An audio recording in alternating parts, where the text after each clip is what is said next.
Welcome back to a very special holiday edition of the tuning series. All I want for Christmas is boost. So pour yourself a big mug of eggnog, put on your ugly sweater, and join me in TunerStudio. Warning, ugly sweater should only be worn by trained personnel. Side effects include itchiness, heat exhaustion, derisive laughter, and holiday cheer.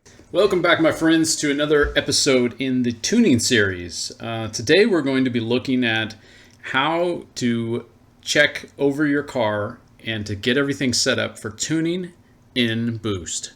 That's right, over atmospheric pressure of 100 kPa. We're talking boost. It could be turbocharged or supercharged. So this could be if you've just installed a turbocharger or a supercharger in your car, but it could also be you've just purchased a new car that is using a Megasquirt, and you've gotten TunerStudio and you want to check everything over. This is a very good idea to do, even though the previous owner may have been boosting around town.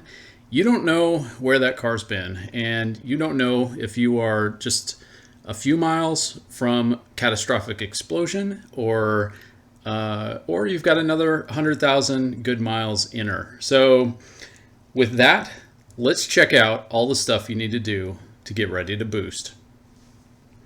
All right, so to get started, I have downloaded a clean base map. And so I've gotten this one off of TurboKitty.com. I'll leave a link for that. And if you've been following my Megasquirt series, I built one from scratch using those instructions, and I have a whole video series to go with it so that you can build one too.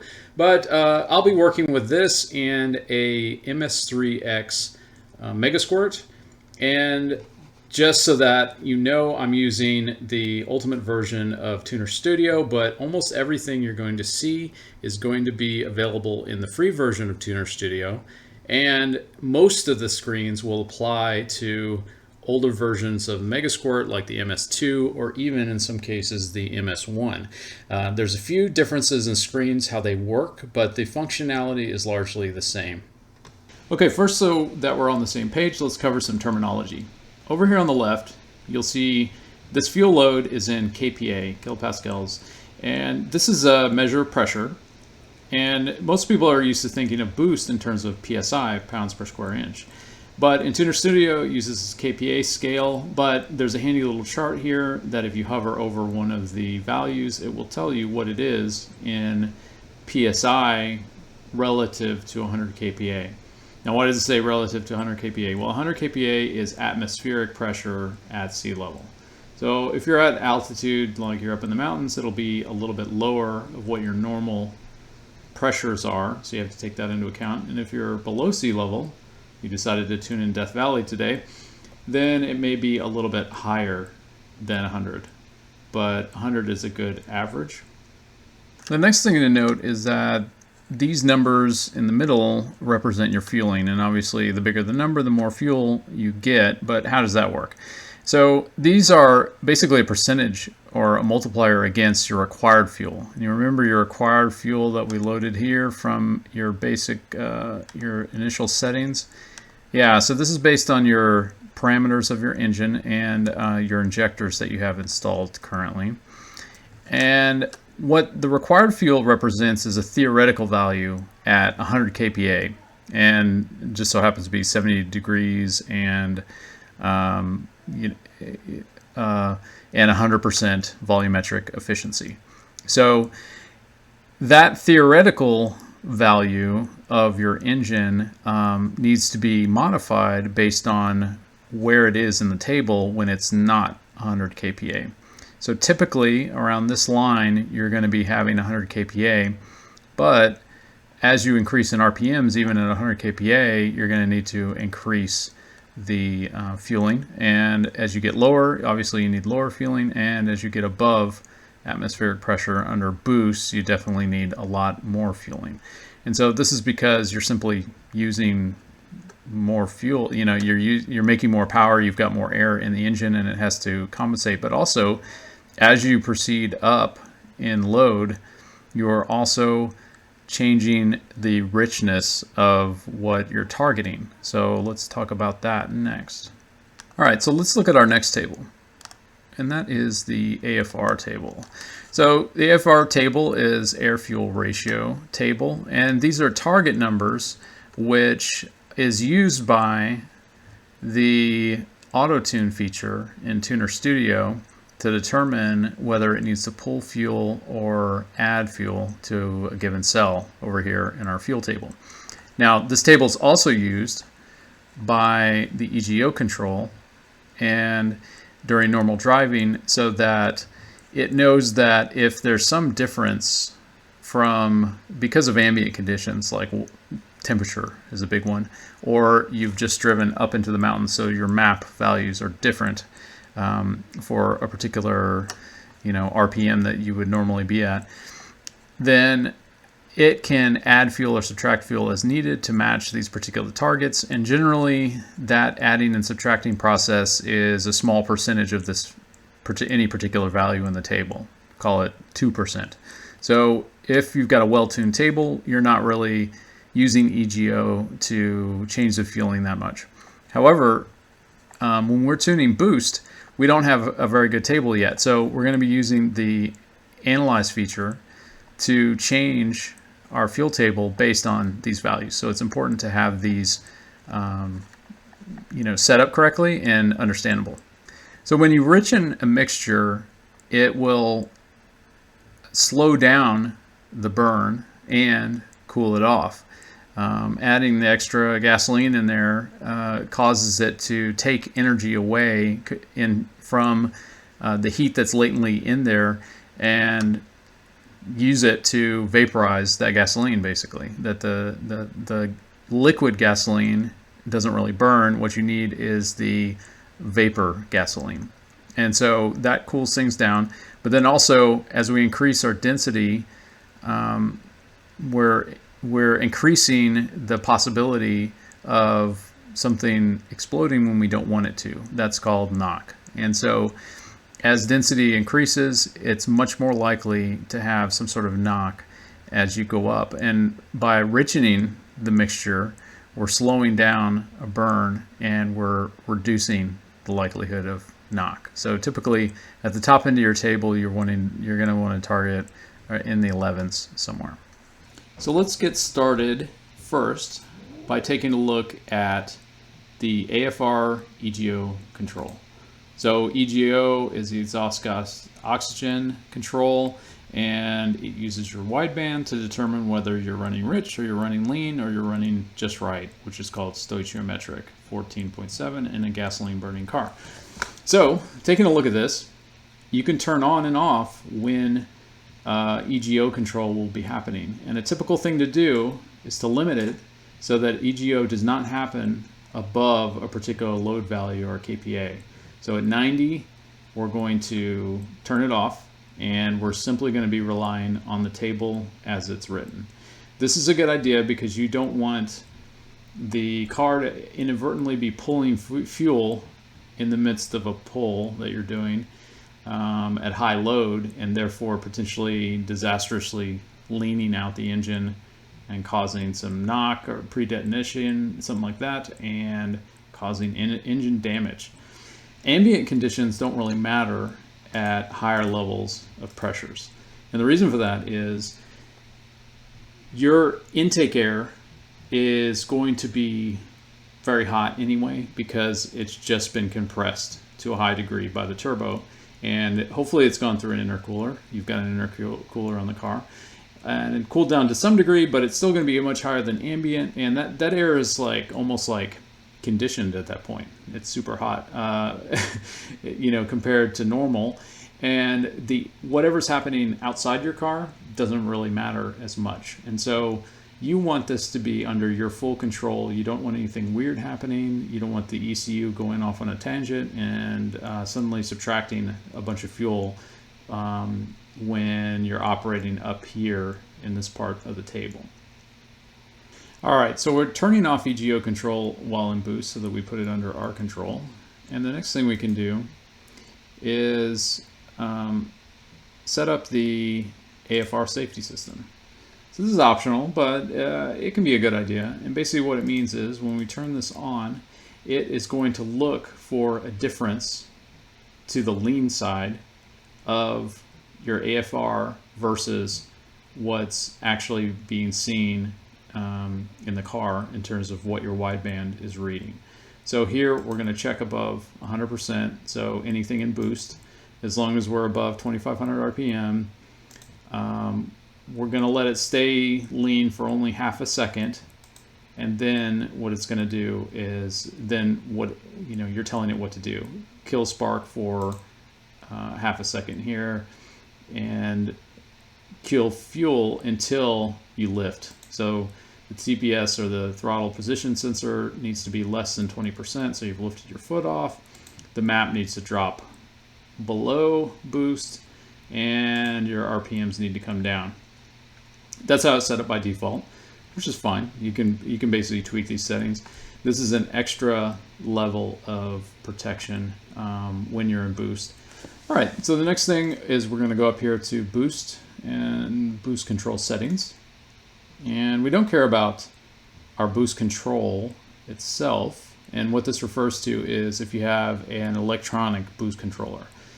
And I recommend that if you do have one, or you have a manual boost controller, which is basically something that you turn physically, turn a dial or something like that, I recommend disabling those, taking them out so that you're operating on just the wastegate spring pressure.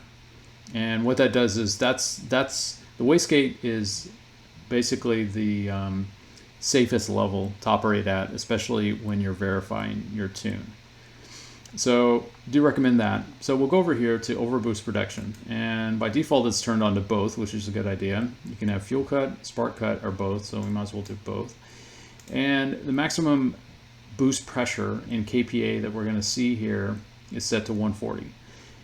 So I recommend going in stages when you're doing this type of tuning. Even though you're looking to maybe boost up to like 14 psi, which would be equivalent to about 200 kPa, you don't want to just immediately haul off and set that as your max. You want to set something much lower so that you can verify that your fuel table over here is correct before you start getting into those higher pressures. Higher pressures is where there's more danger. So you want to make sure your fuel table is correct and it's returning the correct AFRs back, and it's not getting too lean as you go up. Now what hysteresis means is that when this occurs, when the protection is turned on because it's gone to 140 or above, then it will stay on until it's dropped 10 kPa. So it'll go back down to 130. You can change this. Maybe you want it to, go down a little bit slower, and you can change that to 15 or even 20, something like that, to make sure that the boost has dropped down before it turns things back on. Now let's talk tables. So TunerStudio does the same thing in a way, regardless of the table that you're looking at. And that is, so at the top levels, and any of the edges, basically, what happens is whatever this last value is, that's what's going to be maintained if you go past the top level. So at this table is tuned for up to 250 kPa. So that means if you go above it, then that's the fuel you're going to get. So obviously you don't want to go above it, because then you'll be probably giving less fuel than you should. And it's the same out here. Typically you're not able to go above your RPM limit. And so that's why you set your last row as the highest RPM possible. This is quite a bit above a normal Miata RPM limit, rev limiter, which is normally about 7,400 or something like that. So what that means is that we're always going to be inside our table. So just want to keep that in mind, because if you go back to our AFR table, you notice it stops at 200. So these tables can be different from each other. So it can be a good idea to change the tables to match each other, just so that you don't get confused, or you don't run into a part where you're off on one table, you're out here somewhere up above the table, as opposed to you've got the values that you want over here on this table. So you want to get them to match. If you're never going to be above 200, then you might as well set your fuel table to 200 and change these values. So let's see how that works. Okay, so to change our tables, we can click over here, and that opens up this new little screen with an extra column here and an extra row here. We're not going to really touch the RPM values at the bottom, but we are going to change this. So I like to go start at 20, and we can go up by 10s.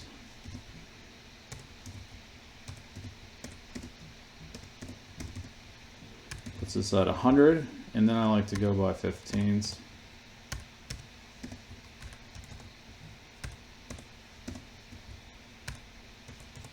Oops. Oops.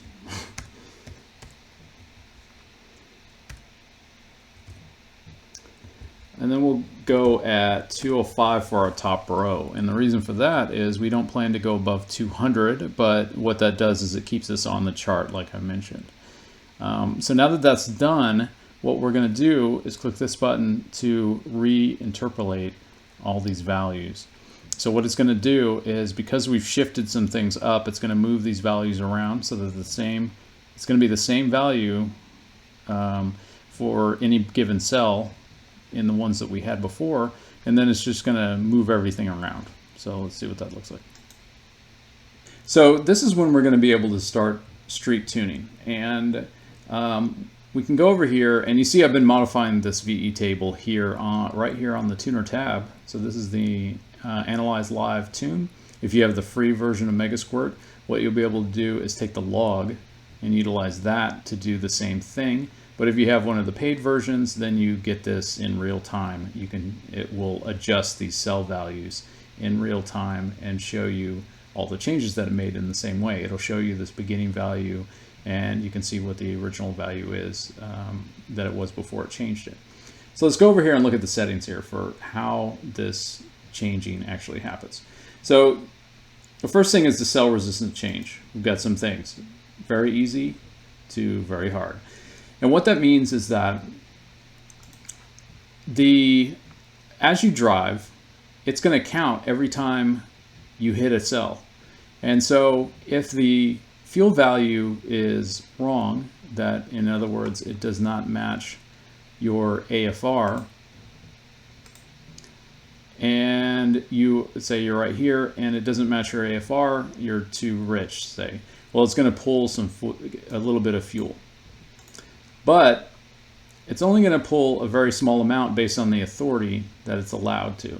And depending on what the cell resistance is, it will require you to hit that cell multiple times and be wrong multiple times before it pulls much of anything. And so if you go to very easy, you may only have to hit the cell once and it's actually going to start changing.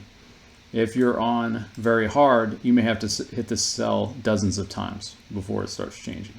So normal is somewhere in the middle. It takes a few times hitting the cell and being incorrect before it'll start changing it. And as you drive, you can continue to drive. It will start fixing, all the different values so that they match your table.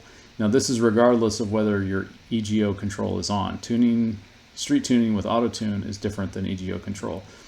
EGO control can be on or it can be off during this process. It really doesn't have an effect.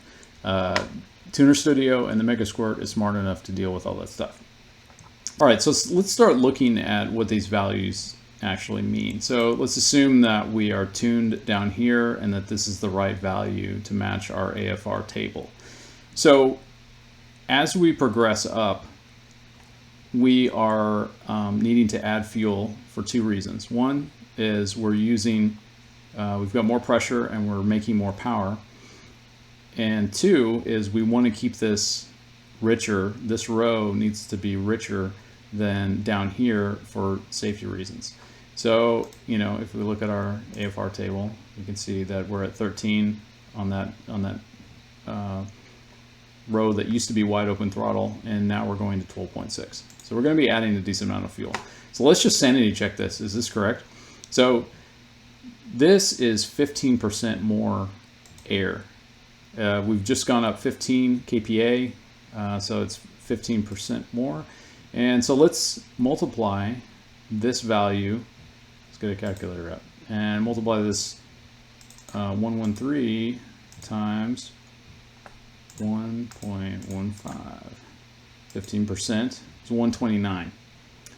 So we're pretty close, but this is potentially a bit lean for this amount of extra fuel. So just to be safe, we can change this to 129.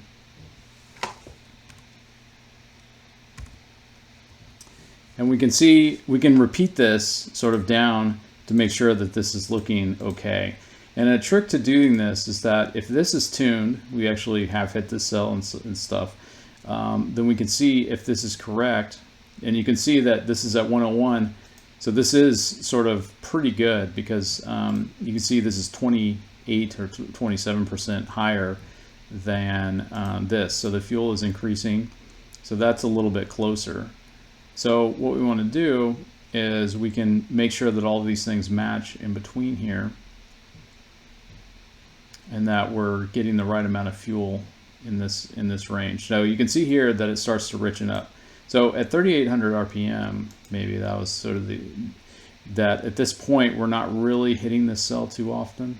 That once we start getting into boost, we're going to be more hitting it like around here is when we start getting up into that level. And then because it's going to pass through these RPM levels very quickly. So what you want to do is just verify using some of that, just some basic math to see if the fuel is acting like it is. In these base maps, I find that it usually is, that it's going to be fairly rich. All right, so that's some sanity checking that we can do just before we even get in the car. What about after we've done some pulls? So again, we've turned off our boost control so that we're at wastegate pressure. We've set our cutoffs to a very low value, say 140 is what we did. And so basically it's going to reach a max of about here, you know, in here before it gets to cutoff. So we're going to do some pulls and it's going to come in here and it's going to change it. So what I typically do for that is give it a little bit of extra help, changing it to easy. I verify my settings. You know, I don't want it to be doing anything under a certain RPM. In fact, I usually change this to 1500 or so because I've got my idle already tuned. We don't want it to mess with that. And by the way, it's a good idea to go through and do some street tuning on this lower part of the map because, like I said, after you've added turbo, especially these are for people who have just installed a turbo, their thing was tuned just fine before the turbo, but now it's got a turbo. This used to be wide open throttle. Well, 100 is no longer wide open throttle necessarily anymore. This could be cruising. You could be cruising and making a couple PSI on a smaller turbo. So therefore things may be a bit different. It may be overly rich if you leave it at that level, because in cruising with a little bit of extra PSI, you're really not putting that much load on the engine. It just happens to be higher pressure. It's getting more oxygen. Anyway, so we can set some of our values here. We can say what we want our min fuel load to be, the max amount of that it can be. You can just leave that just to give it latitude of what to do. But importantly, you want to set whether the cell value, how much it can change given a particular session that you're doing, and the percentage value. So if we look, you know, down here at one of these small ones, say the most of this can change by value is half, according to this 50-50, it can change in value of up to 50, but it's only 40. So that means the factor that's going to affect how much this can change is going to be the percentage one. So the max it can change at any time, plus or minus, is going to be 20. Whereas up here, we actually could add 50 or subtract 50 because the half of this is 90. All right, so what's going to be our approach? When we do a pull, what's going to happen is these values are going to start changing. And so an important thing to do is between sessions, take a look at what happened. So you'll see some changes in kind of a hump like this. You'll be going up and hitting like a particular thing as you go up in RPMs. Now at the beginning, because of our cutoffs, we may actually not even get to these higher rev ranges, because what's going to happen is it's going to get fuel cut before it even gets there. So we're going to start kind of in the middle. It's going to be hitting somewhere in here, and you're going to have some changing of values. So let's say this is all rich, and this value ends up being 140. So you'll see this big pit in the table around there. So you'll see that 140 pit will show up, and it's visually very obvious. So what you want to do is smooth that out. You don't have to necessarily sit there and street tune trying to hit every single cell. Instead, what you can do is interpolate these values. And so what you do is you select what you want to interpolate to, and you can choose one of these options. So this goes horizontally, this goes vertically, and this smooths it by a set factor. And so if you've hit this cell and it's correct, and you've hit a cell up here and that seems to be correct, then in the middle is probably going to be, you want a smooth transition between those two. So you can select that and hit the horizontal smooth, and it's going to make some changes in there. It's going to smooth that out. So it's going to be a smoother rise from this number to this number. The same is true up and down. So as we increase our values, and we see that, say, we get up to here, and you can see kind of a bigger jump in here. That may be incorrect, and so what you may want to do is smooth up and down, and you can do a whole set of smoothing. And so what it's going to do is take each column and smooth it up and down based on the low value to the high value. And what you're looking for is you're going to have a fairly smooth graph here. So in 3D mode, it's pretty helpful to look at it, because most engines, you're not going to have too many little weird valleys like this. Like these little things, that might be a specific area where the volumetric efficiency is not quite linear, but this type of stuff is kind of abnormal most of the time. So as we get more runs and we get these values worked out down here, then we can increase the amount of boost that we're allowed by going up and changing our cutoffs under boost settings, or changing this, or changing our AFR cutoffs. You can keep the AFR cutoffs, that can work for the whole table, but potentially you might want to make it less aggressive. And we'll work our way up the table. Now this is a safe way of starting out with boost down here, working our way up and getting to the top level, so that you make sure you're always in the right ranges that you're looking to hit, and you're not running into any kind of super lean conditions, which is where you get your damage.